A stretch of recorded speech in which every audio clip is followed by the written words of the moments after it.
welcome back to the Whatnauts review show. My name is Kyle Springer, and I am joined by Melissa Wilkinson. Melissa, how are you? Hello. I'm doing fine, Kyle. How's your weekend? I know you were up to something secret yesterday. You had a secret activity? I had a secret activity. It's pretty cool. If you want to hear what my secret activity was, go check out the Captain's Log, which will be recording this next week. But yes, I have had a pretty cool weekend. Some exciting stuff that I cannot wait to tell you about. The idea was that I would just go do this thing and then get on the podcast and be like, bam, here it is. I did this thing. Isn't it cool? So I'm excited. What about you, though? How was your weekend been?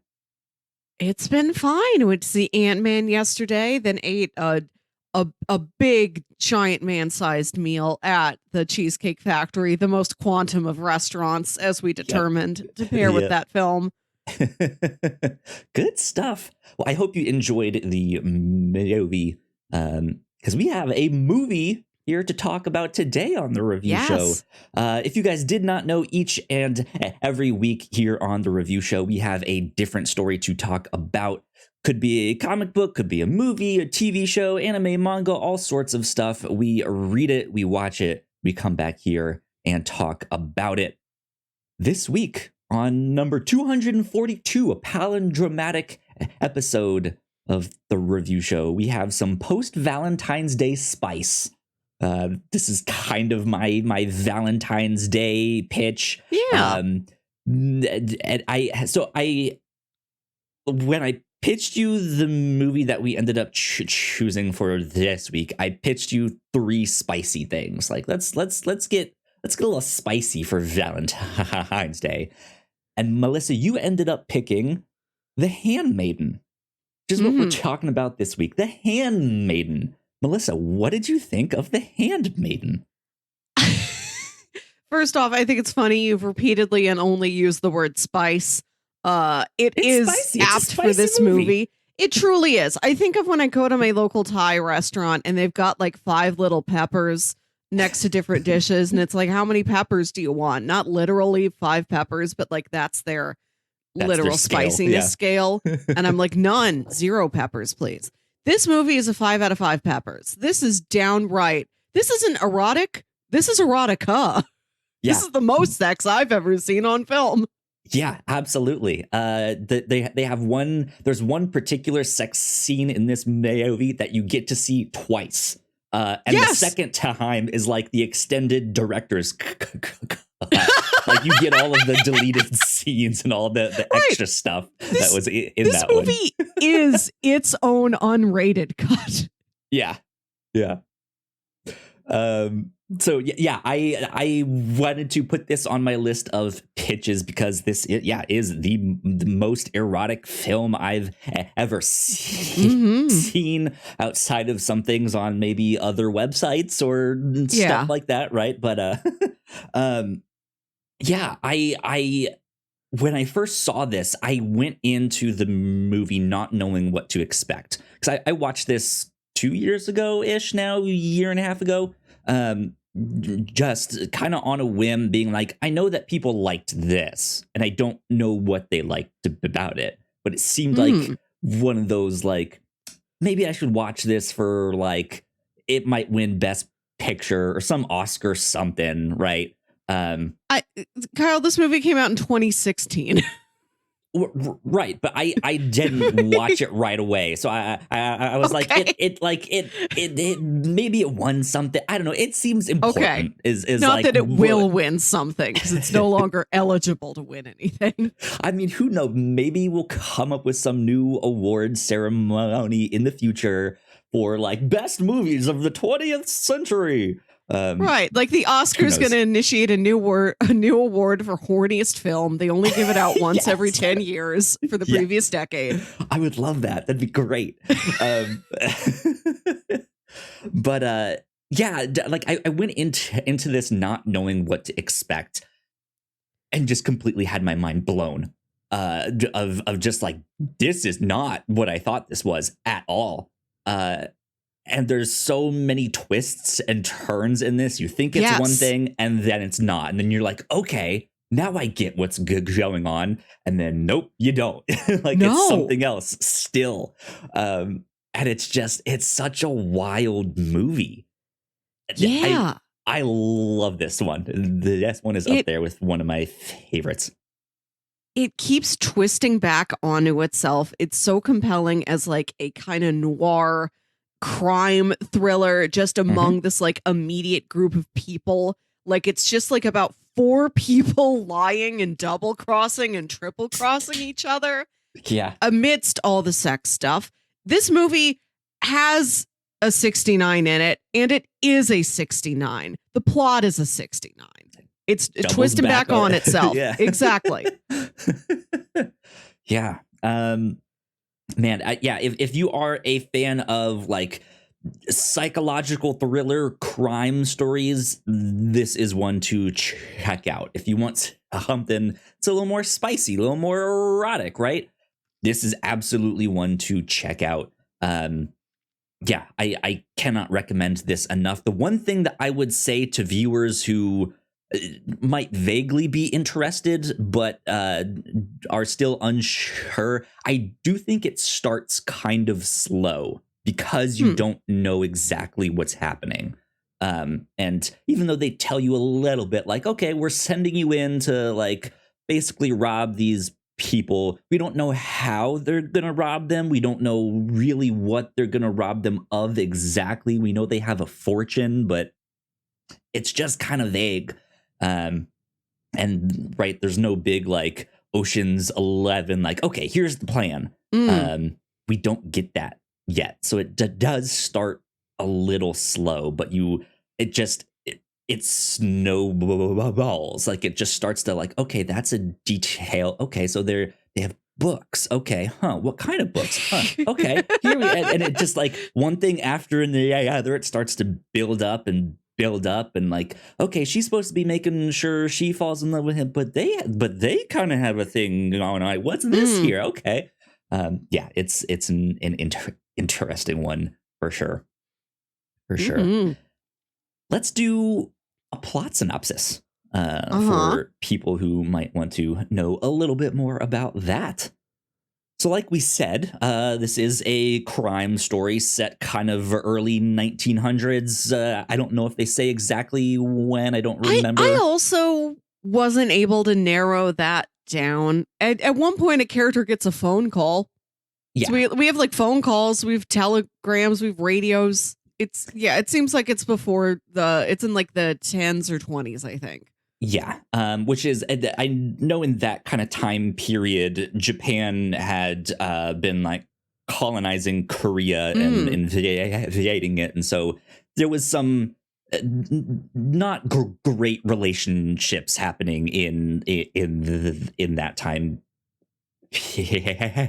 period. But that's when this is set. And we start out with this young girl who is a pickpocket, a thief, and she is basically being planted into this rich person's house to be their new handmaiden. But like we alluded to, we know that she's actually there to rob them. But she is there, like her job is to kind of be the handmaiden to the woman of the house who seems to be kind of sick, maybe going a little stir crazy, a little cabin fever. And they think she is the weak link to this fortune here. Like if we can somehow kill her or trick her or something to giving up her fortune, then we got this in the bag here. And there's another character there who shows up. He's supposed to be like a rich young guy, a strapping young lad. And the handmaiden is kind of supposed to push the woman of the house, be like, he's hot, right? You love him, right? He's cool. Why don't you go marry him? And that's kind of all we know of the plan in the first part. Mm-hmm. I don't really want to say too much more outside of that, because that's when we start getting into the twists and turns of what's in this. I will say the movie is done in 3 parts, part 1, 2, and 3. And yeah, each time it changes to a new part, just like you have your perspective on what is happening, like completely change, which is neat. So. Do you have stuff that you want to add on to that? Things I missed?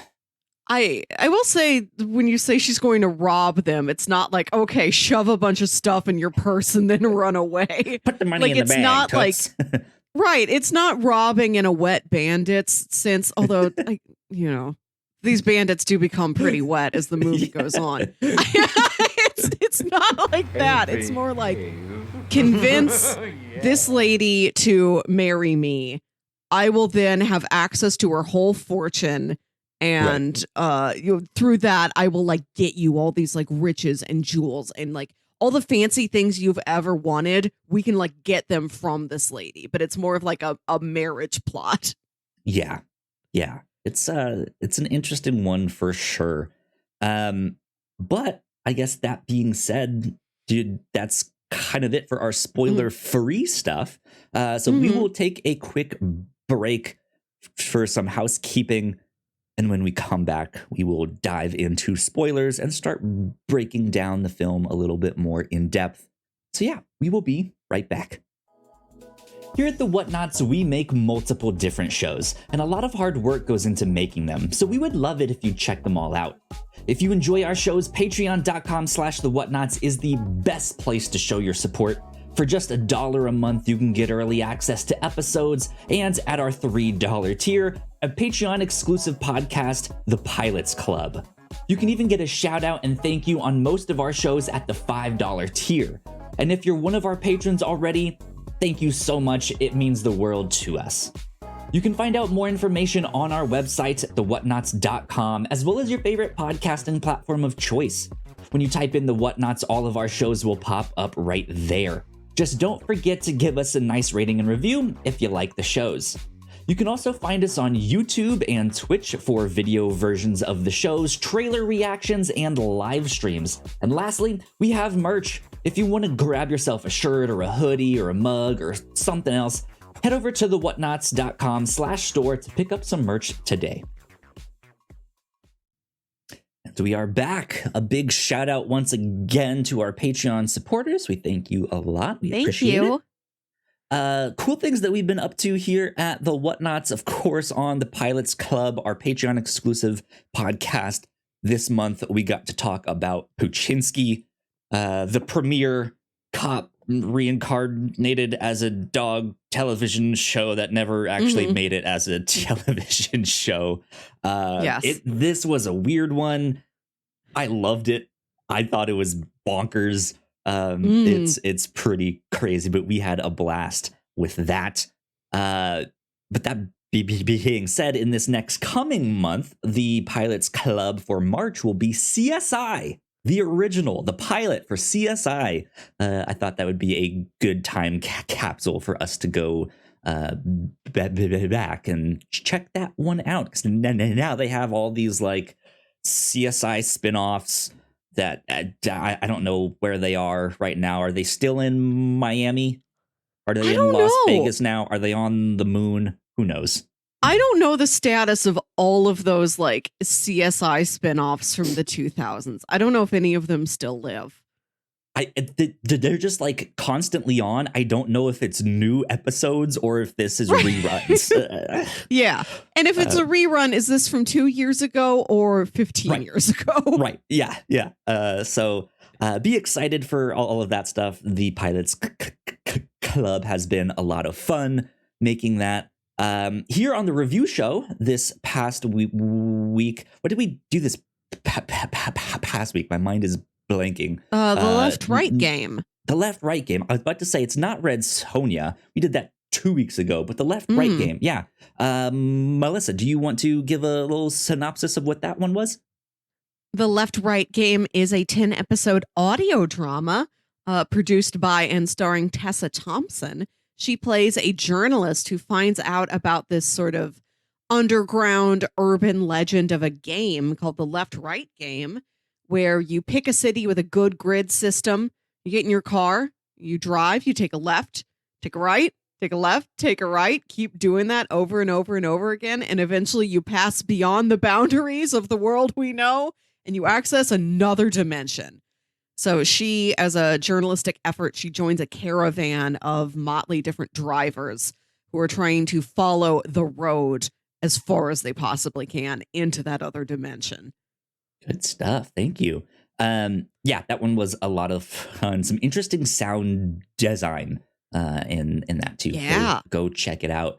On the Captain's Log this past week, we just recorded this one about 2 days ago. I was asking Melissa about like remakes of movies or TV shows from other countries. Like what is the equivalent of Napoleon Dynamite in Indonesia? Like what would that be like? Would you be interested in watching that? That's what we were talking about. It was a fun one for sure.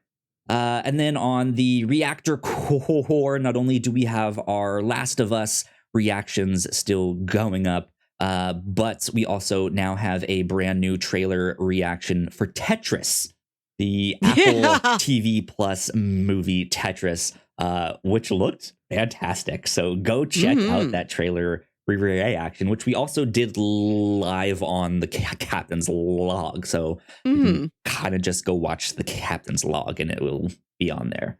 But yeah, that is about it for housekeeping. So let's get into some spoilers. Cool. Back to the Handmaiden. Melissa, this was your first time watching this. So I want to know, what was going through your mind as you were watching this, as you started to uncover these twists? I'll tell you that the movie does lay out, like, the initial scheme is laid out to you pretty clearly at the beginning. Who's that guy's name? Count Fujiwara is at least his alias.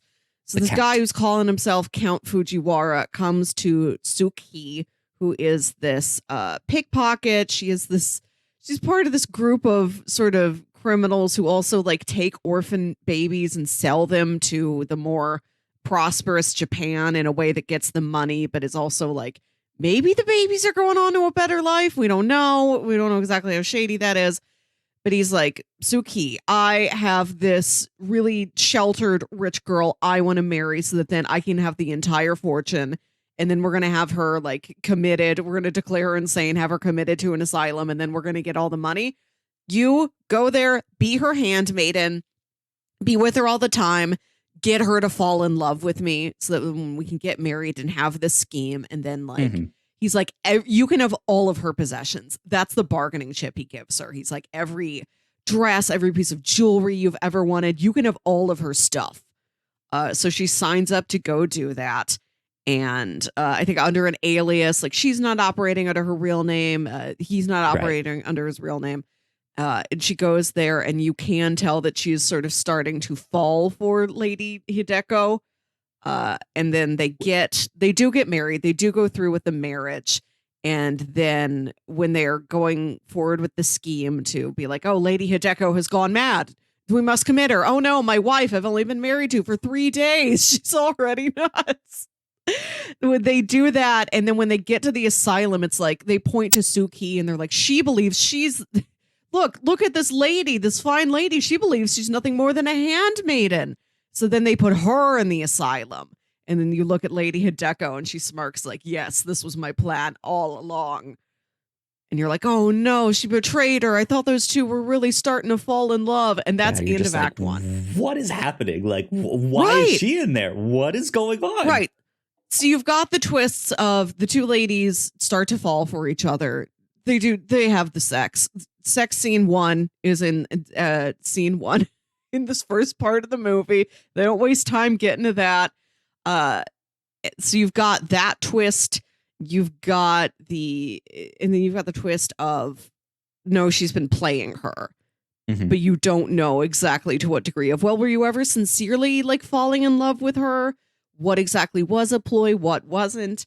And then you get to part 2 and it like rewinds and shows you everything from part 1 from like another perspective. So there is a clear premise situated at the beginning of the movie, and you do watch that play out, but then there's twists in it. You learn that all the parties involved have kind of lied to each other. Yep. There's so much going on, but I think the movie does do a great job of making it really clearly understood. Like you're never confused about what any of these twists are. And I think it helps that this movie is really about like 4 people in like one setting.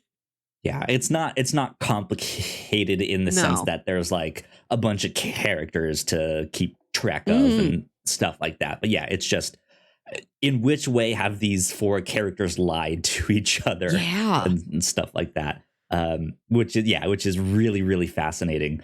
But yeah, I remember seeing that first twist when they get to the asylum and just being like, whoa, wait, what? This got me. Like I was not expecting that at all. And then in part 2 they go back in time to even before they like who we know as the Count goes back to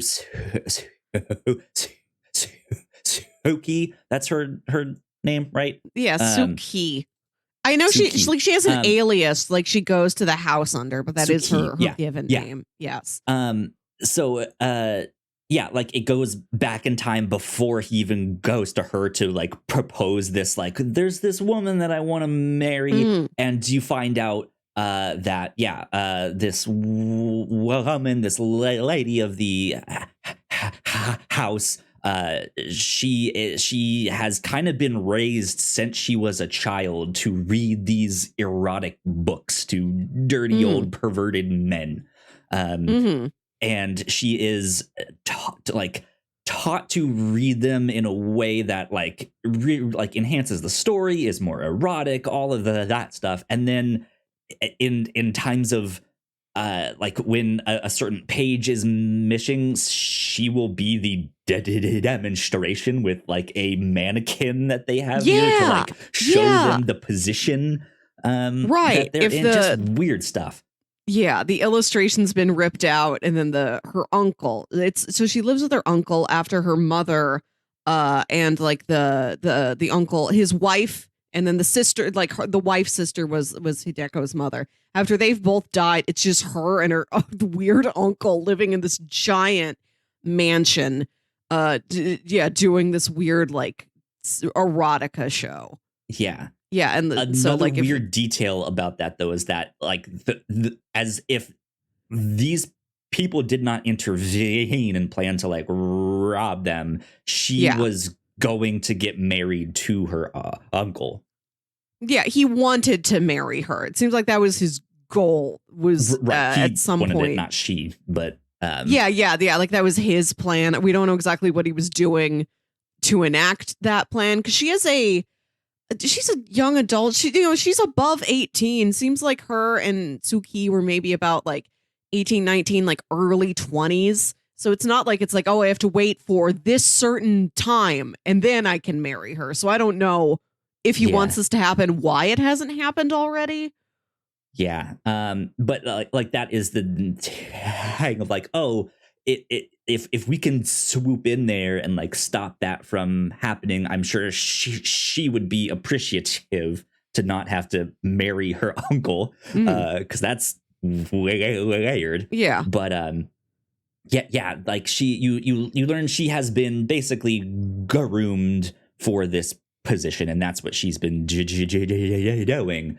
But that she and the Count have kind of conspired to be like, well, hey, what if not only do we get married, but we just take all of your uncle's money and like run off? And he was like, I can do that. And then like I'm not sure I don't remember exactly why he justifies Sook-hee being that's her request. She asks, send me a handmaiden. Send me a dumb, naive girl. That just they can sort pin of it on. Yes, exactly. Right, She's like, we okay. need a scapegoat that we can throw into the asylum, and you can tell that sort of secretly she's like, and I want a girl I could have sex with, maybe.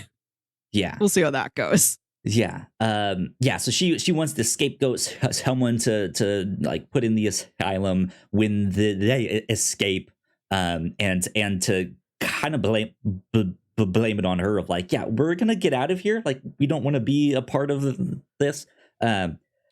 And yeah, they don't tell Sook-hee that. So yeah, part one is completely recontextualized of like, oh, now we know that. I need to go look up her name here. The woman of the house. I'm not going to keep saying the woman Hideko. of the house. Hideko, yeah. Like, now we know that she knew this entire time and she was playing it. And so we get the like, there's that one scene, like that first night that Sook-hee gets there and Hideko starts screaming out for her mom. But now we see that scene again playing out from her side, and she's just in bed, just being like, "Ah, mom, mom!" Just doing it on until purpose. She runs in, yeah. Yes. It's just like, oh my god, this is ridiculous. And so yeah, by the end of part two, like that whole twist of throwing Sook-hee in the prison is recontextualized, but it also adds yet another layer on top of that, which, yeah, you do see more of this romance kind of bud between these two women here. And it's just like, oh, this was also a complication not in the plot. Sook-hee did not think that Hideko would be as pretty as she is, like, was just not expecting it. Like, she was like, oh, she's been sheltered her whole life. She doesn't know like what the finer things are. She's rich, but maybe she doesn't know exactly how to do her makeup, or she's this like stir crazy young spinster. That's just that. When the Count first comes to like this group of sort of criminals of various kinds that Sook-hee lives with, and he's telling them about this plot, she's like, oh, is this girl pretty? Kind of like, oh, this girl must be pretty for you to fall for, but also like you're not quite sure if it's that, if it's like jealousy, like, oh, I'm gonna have to spend all my time with this really pretty woman, and then I'll feel down on myself, or if it is like, I want to be around a hot chick. Let me at that hot chick. Yeah, because I think he also is being like, she has a fortune. Like her uncle has a bunch of money. So I could see like him being like, yeah, I'll marry her, but it's really for the money, right? Yeah. Which is, I think, what she's kind of imagining of just like, hey, this is only for the money. Yeah. And she gets there and she's just like, oh shit. She's really hot, and is just not expecting that at all, and being the handmaiden, having to like wait on her hand and foot, right? It is like she's the first scene of them being in this like erotic position is Hideko is in the bath and Sook-hee is washing her, but Hideko has a lollipop and then is kind of complaining that her tooth hurts because it's extra sharp. And then so yeah, she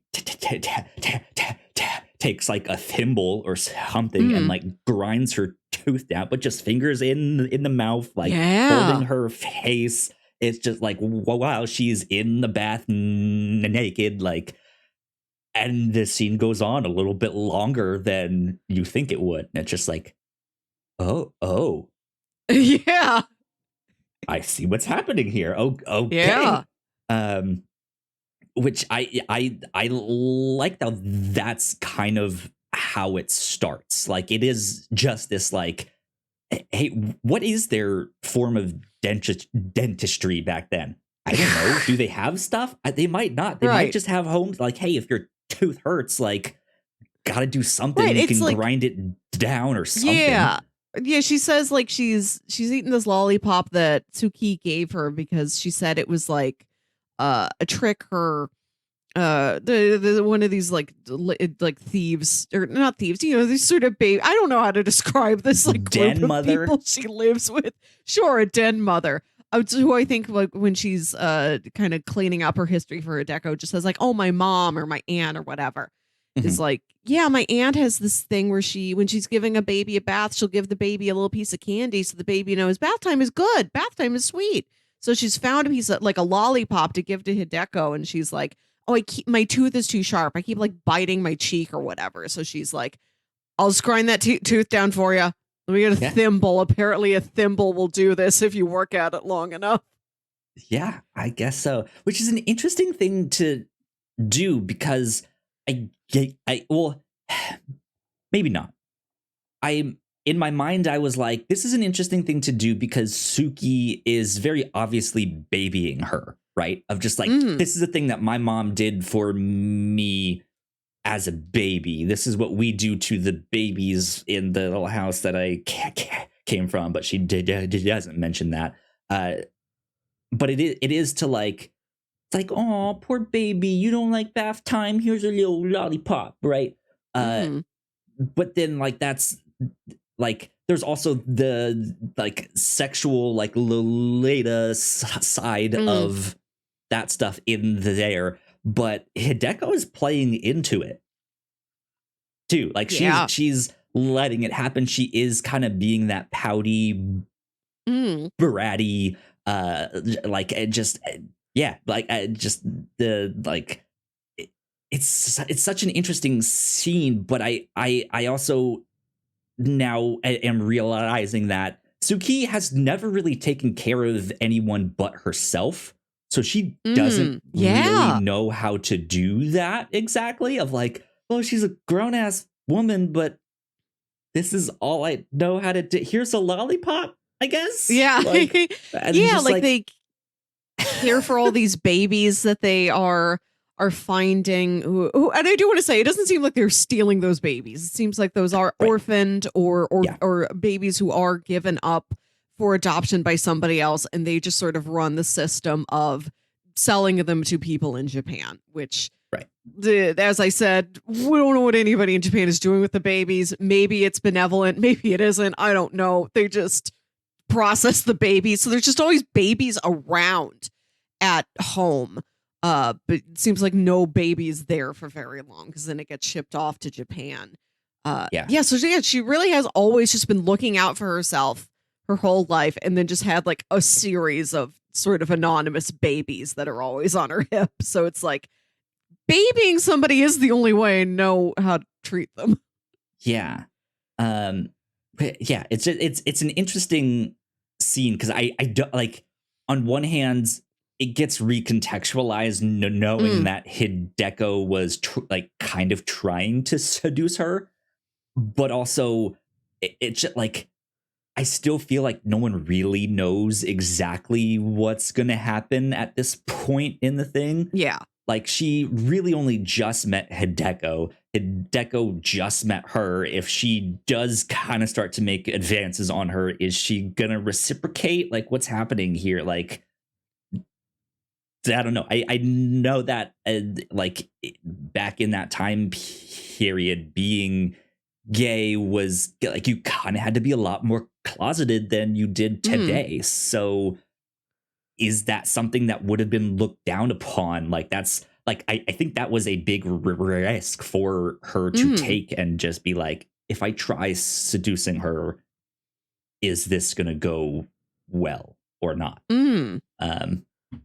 Maybe that's part of the original plan, though. Like, hey, if you do make advances on her and she like recoils, it's then like, okay, it like, then if she keeps it to herself, we can kind of keep making those advances and then put her in the asylum as the just as a like, it's hard to explain, right? But like I feel like her recoiling starts to build a tension there that is easier for them to dismiss and put her in the asylum as a result. Whereas if she recoils and then speaks up, then that's also like you're crazy. I didn't make those advances on you. Let's put you in the asylum here. But yeah, that is the one side of it that we don't know for sure is like, how much did Hideko just kind of want a hot girl to mess around with? And it seems like that is what it is when you get into this second reveal that she is like, if I am going to, like, we do need the scapegoat. If you're offering to do all these things for me, if you want to enter Count Fujiwara, if you were entering into this business contract with me where we are getting married for scam reasons, and you need to, like, if I am able to ask certain things of you to get the deal to go forward, like, send me a handmaiden for, like, practical purposes for the scheme, for, like, kind of blending in, and yeah, can I get a hot girl to mess around with? Right. It'll be my wild oats before I get scam married. I'm wondering if even part of that is just because she was groomed by her uncle to kind of be this erotic book raider for these dirty old men, right? If she's just kind of tired and disgusted at what these men do, that she's just like, I'm going to stick to kind of what I know, my own stuff, right? Yeah. I do want to say, I also, as dark as it is, so it was at the beginning, all you know is that the uncle collects rare books. When he really needs to, he will sell them, but mostly he has other book aficionados over to his house for readings. They will read part of whatever this rare book is. And we just know that Hideko does the readings. We don't know what it is, because the whole first act is from Sook-hee's point of view. She never goes to these. And then it is in the second act that you reveal that they are all erotic readings, that her aunt, the uncle's wife, like, did this before her when she died, even though Hideko was a child. Somebody else has to do it now. It is your job now to read the erotic stories. And she's sitting there, like, fully clothed.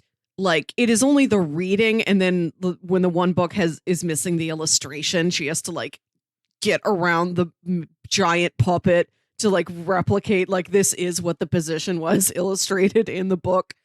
It is, like, she's not nude. It's not any other sort of sex show you're used to seeing. I appreciated that at least it was fresh. I mean, like, I've never seen anything like this in a story before. I also think it's kind of darkly funny that, no, these guys aren't going to see actual, like, nude women. They're there to see a fully clothed woman read about nude women. Yeah. And I don't know if this still exists. I don't know if this happens anywhere. I think it's just imagine, like, me and the boys are going out this weekend. Strip club? Nah. We're going to watch a lady read an erotic novel. Barnes & Noble after dark. Yeah, I mean, it's certainly is an interesting thing, because they're also, like, it's not, I mean, it very much is sexual, but also the men aren't doing anything sexual. Like, they're not jerking off or anything. They are kind of getting off to it mentally. Right? Yeah. And there is that one, like, kind of comedic scene where it points the camera at the men while she's writing this, and they're all just being like, oh, like, when she gets to certain bits, and just like, oh, there it is. That's the sweet spot.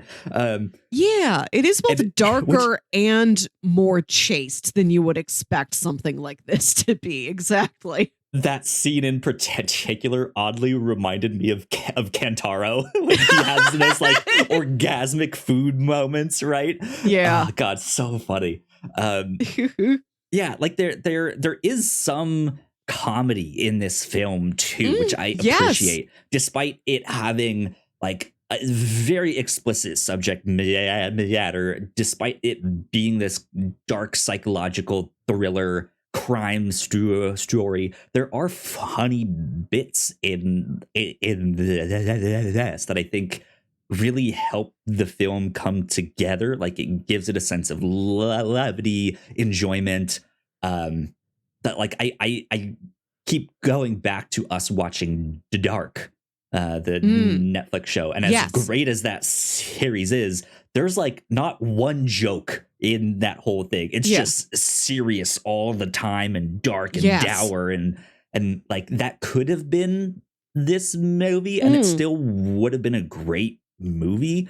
But I think these more comedic moments just make it that much more well-rounded. To see Hideko start screaming for her mom there that one time, it's just like, oh my god, this is stupid. And there are things that are funny just because they are so startling, like when the puppet just suddenly drops from the ceiling and then she has to maneuver around the puppet, or like when I forget who it is that goes to the door of the uncle's library and reading room when somebody's about to step up there and then all of a sudden a snake. That's Sook-hee. The first time she goes back there, they're just like, watch out, snake, and she looks down and screams. Yeah, and it's just like, what the fuck? Why is there a snake inside? Which it turns out that's a statue. Like it's not even an actual snake. I didn't realize it was a statue until like the third time you see it. And they cut it. Yeah. Yeah. And then like all these people have been that startled by just seeing a stationary statue on the ground. Nobody like realized this thing doesn't move. This isn't like a scarecrow. These aren't birds. These are people.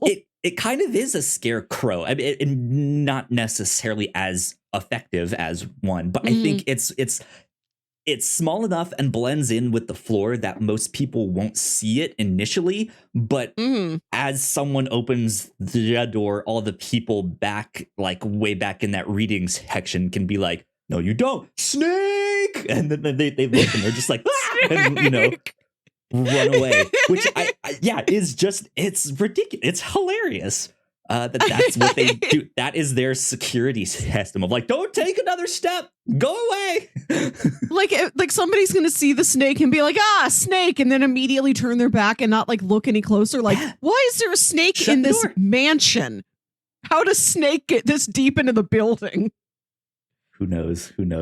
But another joke I like is, and another twist is that in Act 1, like Sook-hee gives Hideko like it's like a letter of recommendation that was written about her or something like that. But she can't actually read. Like she starts to try and read it, but she like doesn't really know what it says, and she hands it to Hideko, and Hideko finishes reading it. And then later you find out that is a sham letter that Count Fujiwara wrote to her, and in the middle it says, don't worry about showing this to Sook-hee. She can't even read. Just have this right in front of her face. That, and then there's one time when the Count is giving Hideko one of her art lessons, and he's like, I have never seen such an exquisite apple. You really draw out the soul of this apple. And then Sook-hee is like 10 feet away, like writing notes or something, and just like gags. It's just like, right. I was thinking of like so Count Fujiwara, the way he sort of worms his way into the household is that he helps the uncle when he's got a really rare book he wants to hold on to, but he needs money and he would sell it. No, he hires this guy to make a forgery. Right. So he's the guy who does the like the calligraphy and the illustration and everything on a forged book. And he's also kind of come there under the more open public pretense of I am the lady's art teacher. I will teach her to paint. And we see a scene where they are using Sook-hee as just a life model. And we see it from Sook-hee's perspective first, where she's like sitting by the window, and then Count Fujiwara and Hideko are like behind their easels on the other side of the room, and he's like kind of making a move on her, and Sook-hee's mad. And then later you see it from the opposite perspective, and he is like he's a legitimately good artist, and he is doing these really lovely sketches of Sook-hee. and you look at Hideko's canvas, and it's the most basic childlike face. It's great. It's so funny. We should have put that on our bingo sheet. I love any time that a character spends a lot of time working on an art piece and finally you see it and it looks like a kid's placemat crayon drawing they do while they're waiting for dinner at a steakhouse. Yeah. God, yeah. Like I really think moments like that like really make this movie that much more well-rounded and much more enjoyable and more likable, I think. But yeah.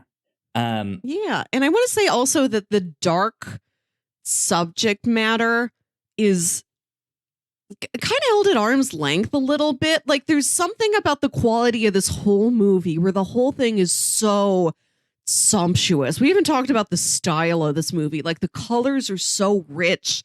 The environments are like so moody and atmospheric and evocative. The whole movie is just beautiful to look at and to just sort of sink into. And like there's no, even in the darker scenes, there's so much beauty in it. Like when she's doing the erotic readings, she's wearing a beautiful gown in this beautiful reading room. The eroticism itself is like, these are well written, like legitimately erotic stories, and you can tell that the story takes some pleasure in like even though it's being poorly used in this context, like erotic writing is its own art form. We are showing some of the highest of that art form. Like there's still so much real beauty in like every part of this movie that even though these terrible things do happen, it like doesn't hit you that hard. It's in also, a way that I like. Yeah, you're not wrong, but there's also comedy in that too. Yeah, because these books that they have, yeah, they're rare books. They're worth a lot, but some of the writing is also just not good. Like it's just terrible writing. Some of it is kind of clumsy and kind of cheesy. But there's other parts where it's like, all right, that's a nice phrase. A man wrote this, right? True. Well, yes. She breasted boobily down the stairs, right? Like it's that kind of stuff. But like her job is to sit there and read this and make it sound sexy, which is just it's kind of funny.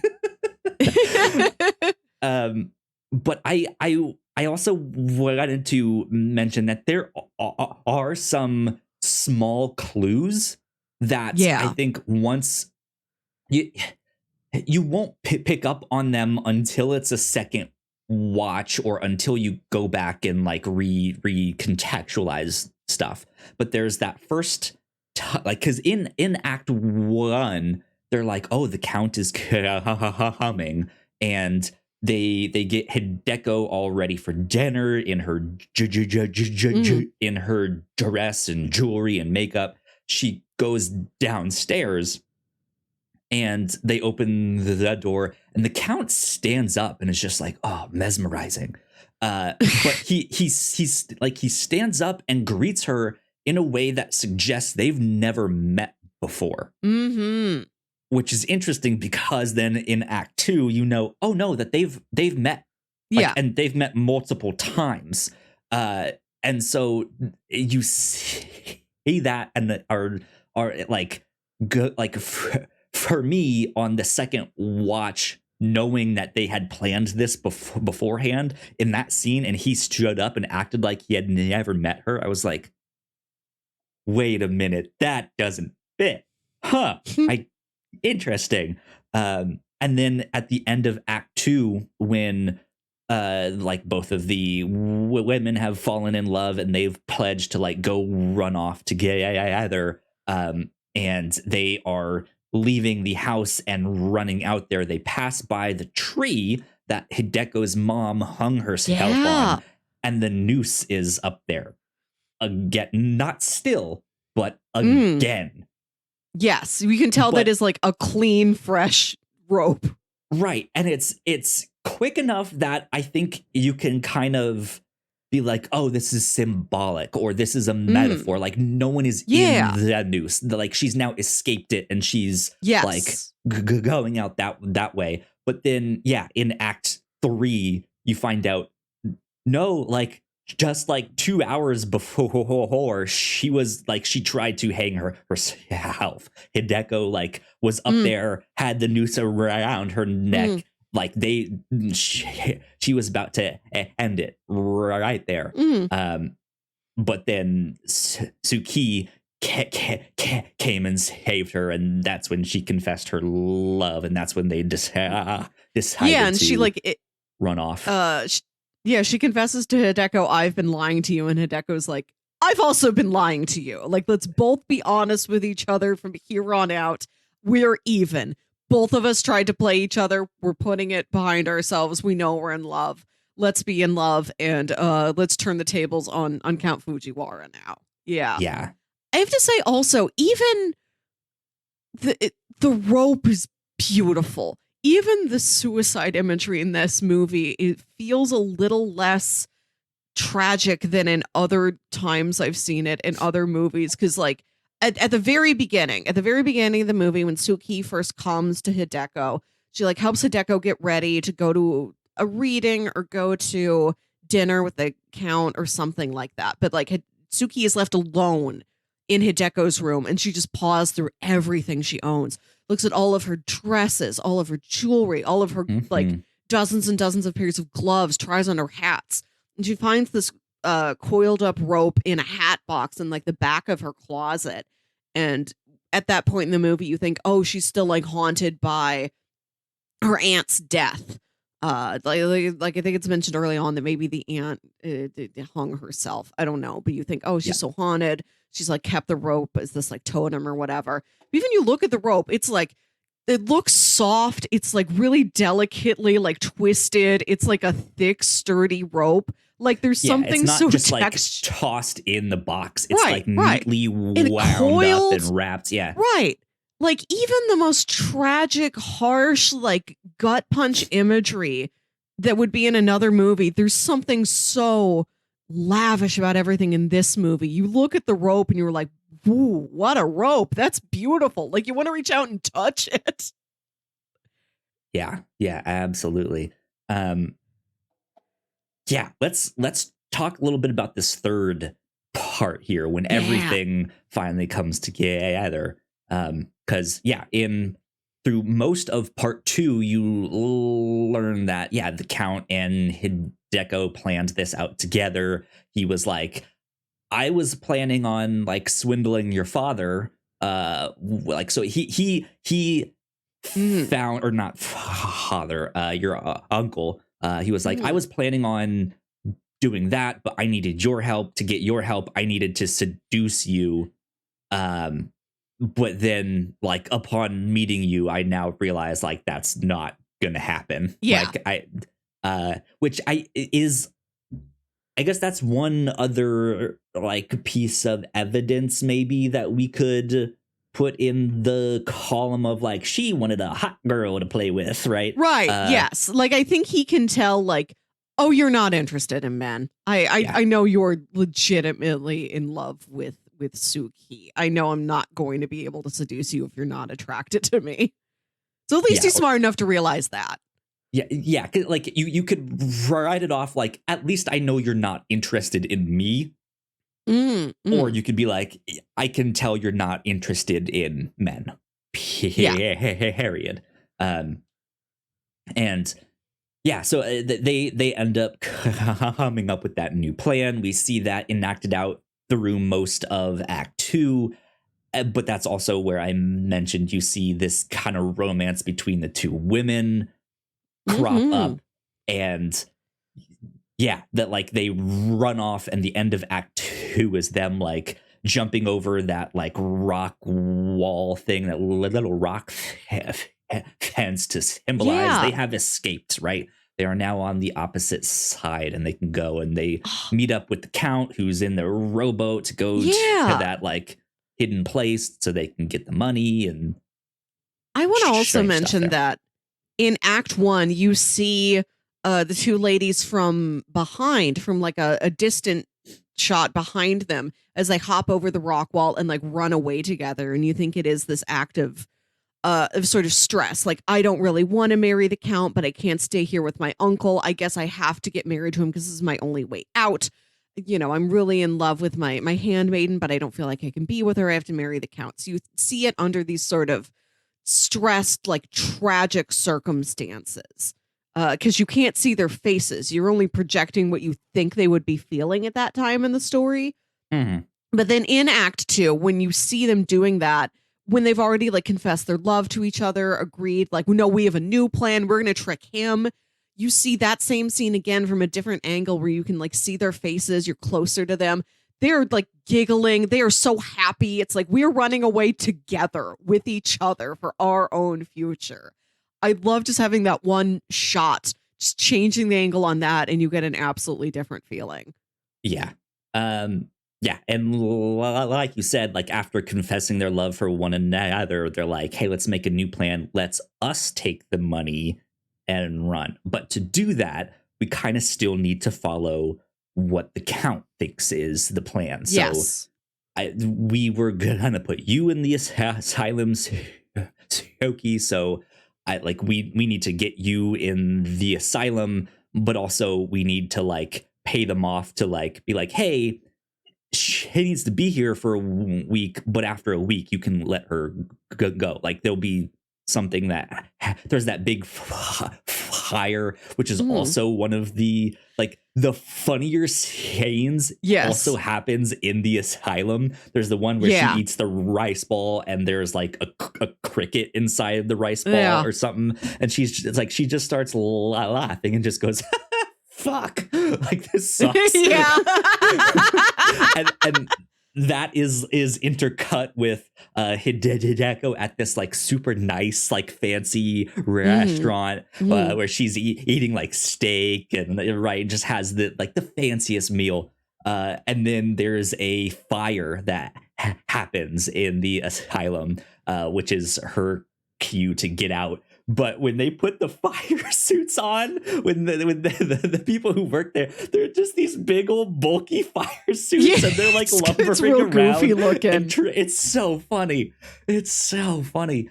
But yeah, that is the plan, to like make it look like she goes in the asylum. Like you might need to stay there for a couple nights, but essentially you can get out and do all of that. But yeah, at the same time, like she's over there getting the money. They need to somehow poison the Count to like get him out of the way, and then they can escape. And like that's their plan. And it goes mostly according to plan. I think by this point, the uncle has kind of figured out that they've stolen his money and ran off. We saw that big scene with Sook-hee destroying all of the books once she found out like what Hideko actually does back there. It's not some like, because when she tries to go in that one scene and it's like, snake, like there's also that scene of the Count being like, the snake guards the threshold of knowledge. Fuck off, dude. Like, what? The knowledge is just like how different boobs look. Different positions. Right. Like it. So like we get all of that stuff. So he has now sent people to go track them down and find this money. And it like in the midst of all of that, this is where Hideko tries to get the Count to take the poison specifically for Cusco. Cusco's poison. And he's not drinking the wine. Whether he knows that something is up or not is unclear exactly. But they do. She is like, what if I can make it more sexual, more erotic, and like force him to drink this? And like, what if I have it in my mouth, but then like baby I kiss him and then I like spit mouth. the wine into his mouth. Like we're sharing it. That was a neat tactic. Because she will probably sleep pretty well on those tranquilizers, but he obviously had a lot more than like what she ingested. So he's out. She manages to take the money and escape, and we get yet another really funny scene when he finally wakes up and there's those two guys there just looking at him being like, you need to come with us, and he like wakes up and heads up and it shows him and he's naked from the waist down. You just see his butt as he's like, right, hey, and morning. Give me my pants. Yeah, you're right. I forget about the part where he wakes up and then he immediately tries to slide into a casual pose. There's something else about the Count. At the beginning of part 3, it's like after they've been married, they've sent Sook-hee to the asylum. Him and Hideko are having like a fancy luncheon somewhere. Mm-hmm. And he talks about his history, about how all he wants is like, he wants to be a man of means. Like the Count has always been his nickname. He was this like poor kid who like would scrounge up money. He like it's a nickname, not a title. Yeah, exactly. Yeah, like he would scrounge up money. He'd like go spend like a month's little scroungings and go to a brothel. But like all the fancier men who would go to the brothel thought it was so funny that this little like street rats like trying so hard to get in, and he would like want fancier things. After a while, they like laugh and joke like, oh, look at this little Count over here, and they'd like give him their hand-me-downs or whatever. So he's always had this taste for like fine clothing, fine shoes, cologne, wines, fine food, gourmet things. Mm-hmm. Like he's in love with, he says the apps, like his highest goal, the thing he loves more than anything. He's like, I want to be able to order a wine without looking at how much it costs. Like he's into like the comfort of all of the riches, less so than any sort of like power over other people necessarily. Also the like the theatrics, because you don't order a bottle of wine without looking at the price if you're eating by yourself. I mean, maybe you do, but like kind of the point of that is to show off, right? Just be like, your finest wine over here. But while they're at this luncheon, he looks over at like another rich fancy guy. And the way he looks at him, I'm like, is that jealousy over I want what this man has? Or like, is he also gay? Like the way he looked at that guy, I'm like, are you also attracted to the guy, not just the guy's wealth? I didn't pick up on that. So then when he tried to assault Hideko, I was kind of surprised. I'm like, oh, you are legitimately sexually attracted to her? This isn't like some sort of like a ploy. The whole thing hasn't been a sham. I thought that was going to be another twist, that he's also gay. And he's like, no, I strictly was in it for the money. I just put up an act to say like, oh, you're pretty. I could see him being bisexual if that was a means to like help his thieving career, like his scams and his cons and stuff like that. Just like if he might have to do what he needs to do, right? Right. And I don't want to act that like him having sexual interest in that he is trying to assault Hideko, that like overwrites any way he might have looked at that guy in the restaurant earlier, who could be attracted to he can be anywhere on the sexuality spectrum. I was just expecting, this is a twist. That he's like, no, you're not interested in men. I'm not interested in women. I just want money. I just want fancy things. Yeah. Yeah. So he gets arrested. He gets caught with his pants down. Yeah, literally, yes. Caught with his pants entirely off on the other side of the room. And when they arrest him and they bring him back to the uncle, he opens up his cigarettes and takes out 3 cigarettes and just starts smoking 3 cigarettes at the same time. And the other two guys who are next to him just start like trying not to cough, just being like right. You think he's gonna like, what is happening here? Light 3 cigarettes and offer the other 2 to the other 2 guys who have captured him as sort of like maybe we can be friends, maybe we can help each other out. No, he smokes 3 cigarettes at once by himself. What's actually happening here in this scene, once you realize that, because he opens up his cigarette case, and he has 5 cigarettes, right? He has 2 that are like colored blue-ish, if I remember. And then there's the 3 like white ones. And we see him earlier in the movie when he is like working on the erotic. He's just drawing hentai for the uncle. He does a sketch of like how he imagines one of the nude women in the stories that Hideko was just reading. And the uncle's all like, "Hey, do you want anything out of Hideko?" And the Count's like, he like draws this erotic woman and then like puts tobacco in the paper and rolls it up and smokes it. He's like, "This is how I like my women." Like that's sort of how he gets off, is that he illustrates a beautiful nude woman and like smokes the paper he just drew. Just really interesting. Never seen that before. So then you see a cigarette case of all these hand rolled like special cigarettes. You've got 3 white ones and 2 blue ones, and you don't know what those mean. Yeah. We then find out a little bit down the road. He smoked those 3 cigarettes to make sure he only had those 2 left, because they are poison cigarettes. They have mercury in them, and he knows that if he smokes one of those, like, he will die. This is his way, his like poison capsule in the back of his tooth. It's that, or a way, like if he wants to kill someone without like shooting them or stabbing them, he can give them one of the like, oh, it's a hemp cigarette, right? It's my special ones, and then they can smoke that and they'll die. And so like when you don't necessarily know the context, it's just like, this is funny, this is ridiculous, what's happening here?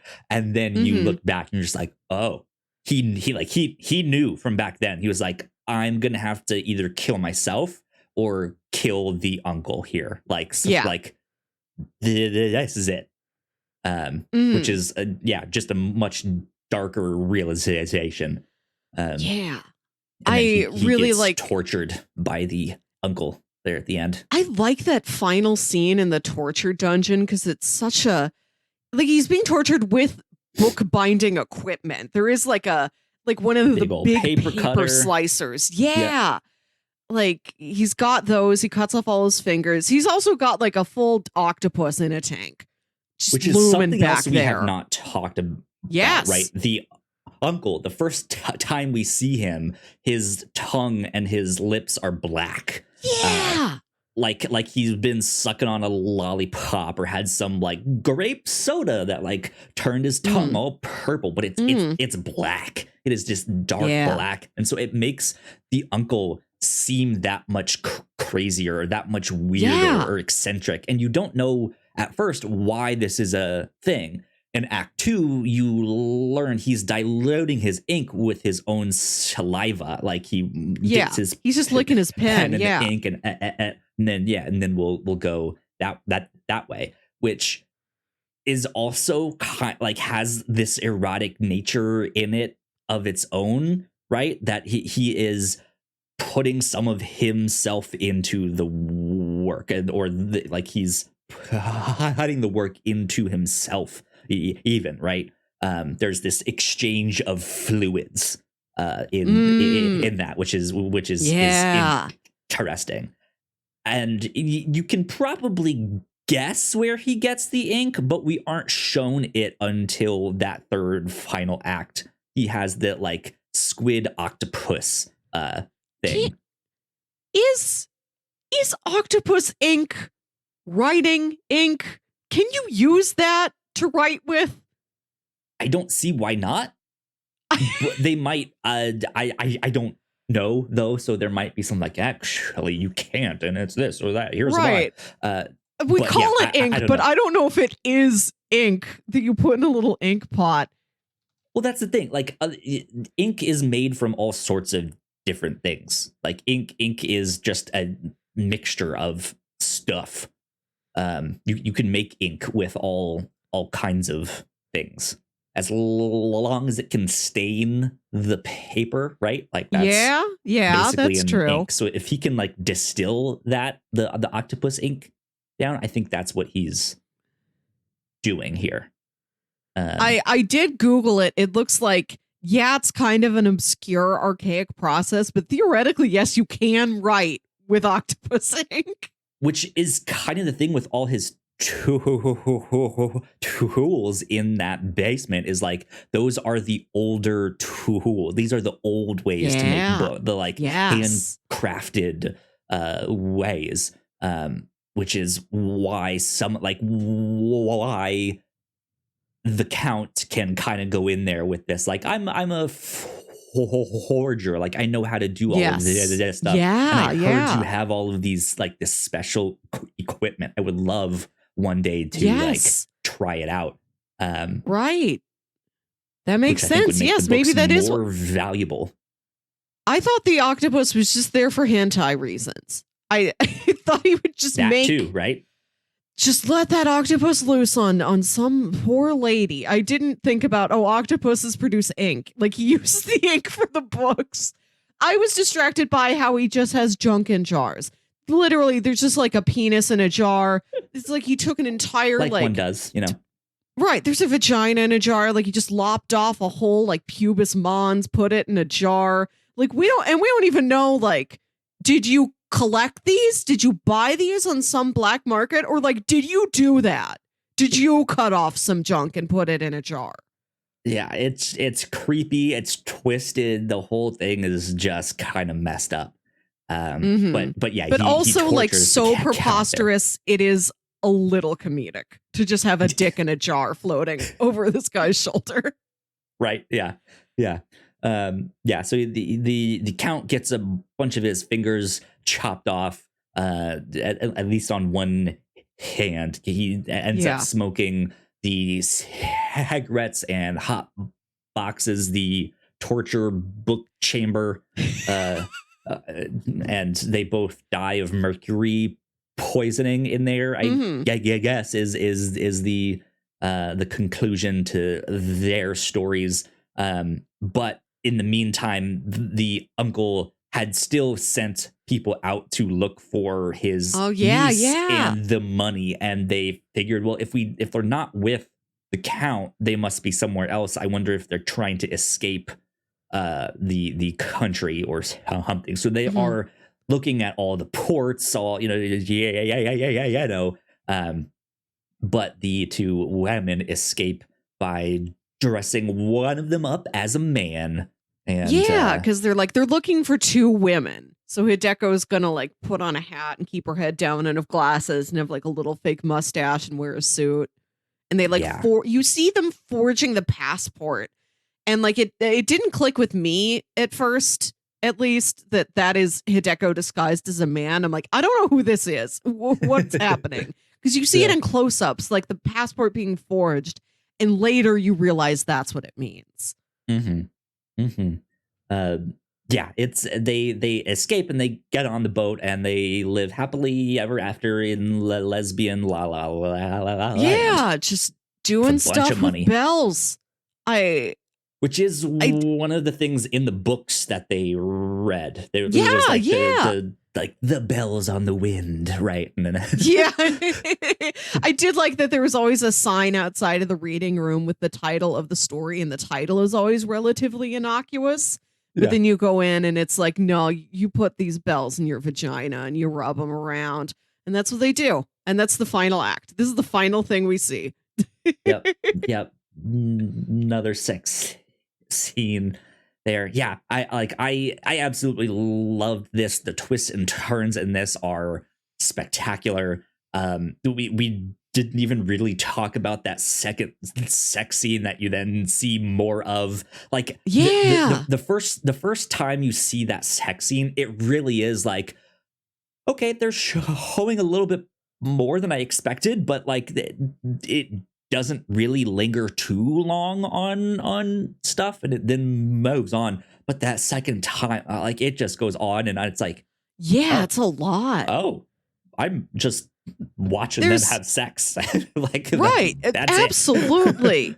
Fully triple X. There is a vagina point of view shot. They put on the cunnilingus cam for this movie. Didn't have that on my bingo card. Right, I know. I'm so disappointed. Vagina cam. Yeah, it's absolutely the most erotic film that I've seen. But yeah, I cannot recommend this movie enough. It is so good. It's fun. Really outstanding on like so many different fronts. Like if you don't have a clear answer for what is the most erotic movie you've ever seen, and you feel like you should have an answer for that question, you should have a number one with a bullet. Handmaiden, great. Handmaiden, great for that. If you just want a really good twisty movie, it's got I want to say kind of noir vibes, and that you could describe Hideko as a femme fatale. I don't know. I don't know the genre conventions of noir soup. Once we get outside of light being shown through horizontal blinds, I don't know for sure if I'm in noir land or not. It kind of switches because of the twist, right? At first, Hideko is kind of the damsel, right? She is the like helpless lady. But then, in Act 2, she is more of the femme fatale of like, no, let's flip the script here. Like, let's actually take action. But yeah, I don't know. Yeah, it's still good no matter what. Yeah, everything this movie wants to accomplish, I think it really succeeds at. There's so many different facets of this movie that really work. Absolutely. Any other kind of final thoughts that you want to add to this one? No. Let's get to bingo, because I think this is actually a pretty successful bingo movie.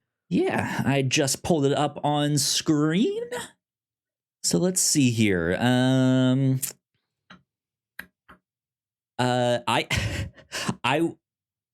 We definitely got the wrong time or place for a heart-to-heart, which is Hideko in a noose and her holding her up and them confessing their love for one another, and she lets go for a bit. It's like, oh shit.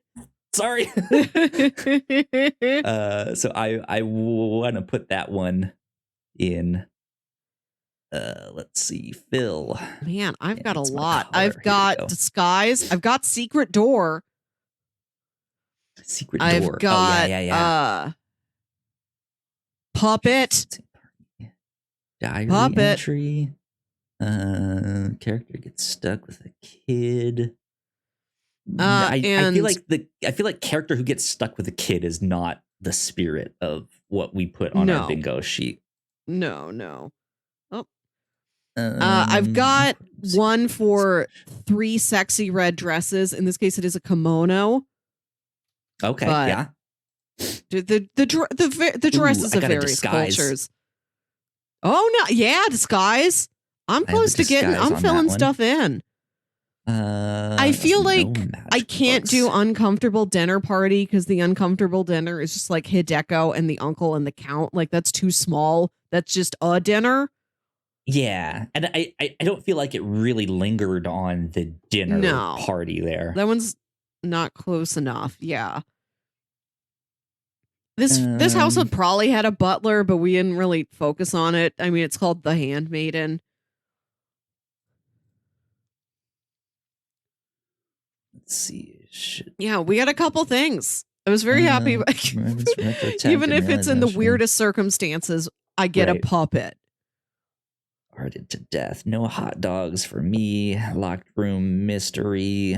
No, not really. No cows. No secret royalty. Was anyone literally hiding in a closet? No, I don't think so. Really? I think that's all I got. I got wrong time or place for a heart-to-heart and a disguise. There you go. You're cool. Getting close on a couple. You need a cow and a treasure map. And you got one there. Don't we all? Right?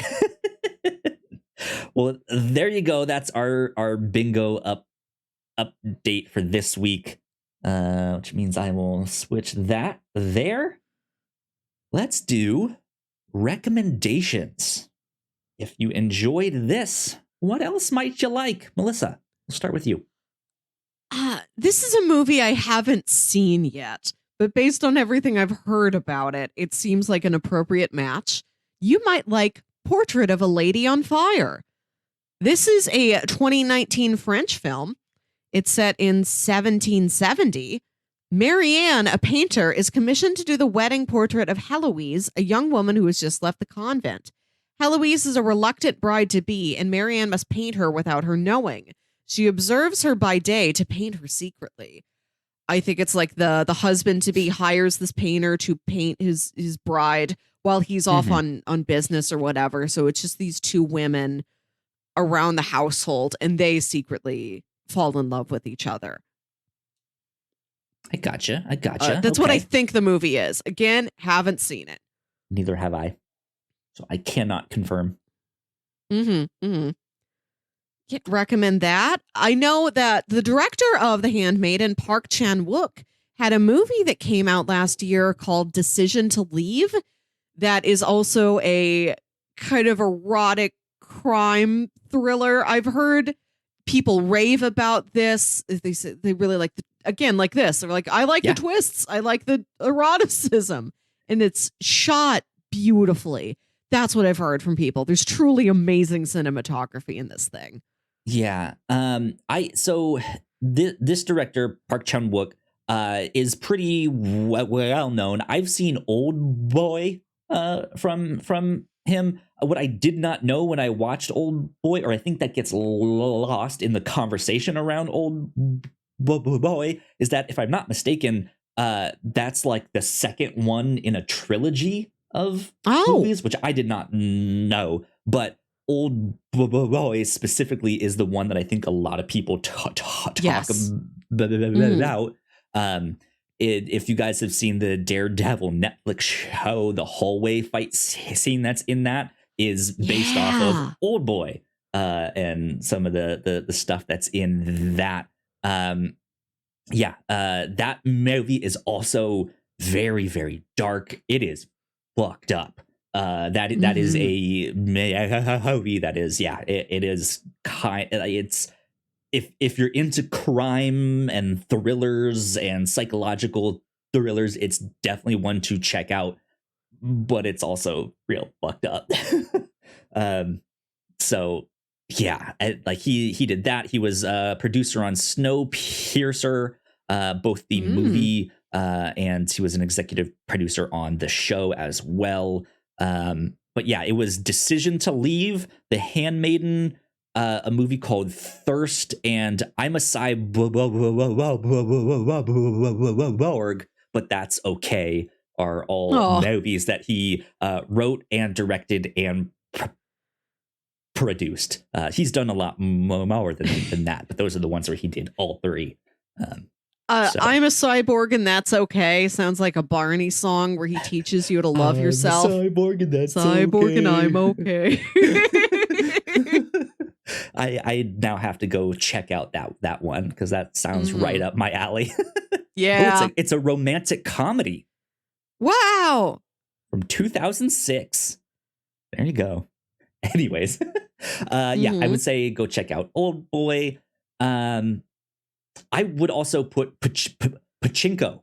Good. It's not an erotic romance spicy thing there, but it is set in the same time period. It is like part Korean, part Japanese. They speak both of the languages in that. There's a little bit of English mixed in there too, because half of the story takes place in like closer to modern day times, and then half of it takes place in the like early 1900s, as Japan is invading and colonizing and taking a bunch of Koreans over to Japan, and stuff like that. But Pachinko, man, incredible show. I loved that. Masterful storytelling.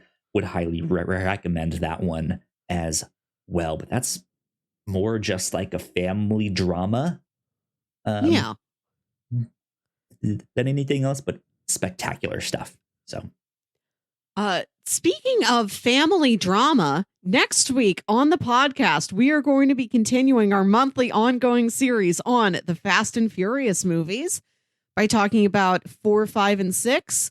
So that's Fast ampersand Furious, Fast 5, and Fast and Furious 6. I forget the exact name of the sixth one, but we'll talk about those three next week. I do have one more recommendation. Oh, sorry. I do want to you said family. I jumped on the transition point. Go for it. I don't blame you at all. Parasite. Go watch Parasite. That one was fantastic. It feels obvious.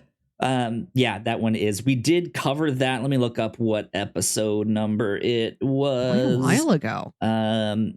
Parasite, episode 102. And we had our friend Jack join us. It was you and Jack, and I was producing that one just as an experiment to see, like, could I not be on the episode, but also be on it, kind of, still? You made me click all the buttons, and you just hovered around in case I had questions about the buttons I click. We haven't tried it since then. Yeah. But yeah, I just had to put that one out there in the recommendations too. So go check that out. Mm-hmm. Yeah, next week, Fast and Furious is... The Fast and Fury. But yeah, so I'm super excited about more Fast and the Furious. That's our end of the month specials for this month and next month. As well, to all, of course, in anticipation for Fast X, which we also have the trailer reaction up on our YouTube channel. You guys can go check that out too. So there you go. But Melissa, do you have pitches ready for the week after that? Yes, I do. I have 3 movies, which means we're going to have 3 episodes in a row that are all movies. But I did this in honor of the Oscars coming up on March 12th. We'll be recording this episode shortly before the Oscars. It is my goal to make sure that we have watched a movie that has been an award winner in every Oscars category. The fact that we've watched Titanic and the Godfather trilogy already does a lot for us. We've watched Parasite. We've watched numerous Best Picture winners. So a lot of the awards are already crossed off. But we have not watched any film that is won for Best Supporting Actress. Cool. So I have 3 films with Best Supporting Actresses. Film 1 from the year 1990, Little Gold Man going to Whoopi Goldberg. It's Ghost. Sam Wheat is a banker. Molly Jensen is an artist, and the two were madly in love. However, when Sam is murdered by friend and corrupt business partner Carl Brunner over a shady business deal, he is left to roam the earth as a powerless spirit. When he learns of Carl's betrayal, Sam must seek the help of psychic Oda Mae Brown to set things right and protect Molly from Carl and his goons. Love a good goon. Right. Ghost. I have seen Ghost before. It's fun. It's another one of those movies that has a lot going on. Like, it's an excellent romance. You've all seen the pottery wheel scene. It's got cool ghost stuff. Like, when he's a ghost, he has to learn how to be a ghost. He has a ghost mentor who teaches him to, like, float through walls and possess people. It's got some drama, some mystery, some comedy, a little bit everything. A fun time is Ghost. Yeah. Film number 2 from 2007, statue going to Tilda Swinton, past review show all-star. We have Michael Clayton. A title I know, but any movie where the title is the main character's name kind of sticks in my head because even though I've never seen it, I always wonder about it. Like, who is Michael Clayton and what does he do that's so special that the movie's named after him? Yeah. Okay. So the description for this is problem fixer Michael Clayton, this is George Clooney, the star, is brought in to clean up the mess after one of his law firm's top litigators suffers a breakdown while representing a corrupt chemical corporation in a multi-billion-dollar legal suit. Under pressure to appease the firm's clients, Clayton finds himself torn between his desire to do the right thing and a pressing need to pay off spiraling personal debts. I'm not sure where Tilda Swinton fits into this movie, but I think I have heard people mention she is very good in this movie. It seems like a notable performance. Here's to find out who she is, who the heck Michael Clayton is, and why he's so special. Yeah. And film number 3 from 2014, The award going to Patricia Arquette. This is the movie Boyhood. The joys and pitfalls of growing up are seen through the eyes of a child named Mason, his parents, and his sister. Vignettes filmed with the same cast over the course of 12 years capture family meals, road trips, birthday parties, graduations, and other important milestones. Songs from Coldplay, Arcade Fire, and other artists capture the time period. Directed by Richard Linklater. I don't think I've ever seen a Richard Linklater movie before. It's not a director. It's a director whose style I know just from general pop culture osmosis, but I do not personally know it well.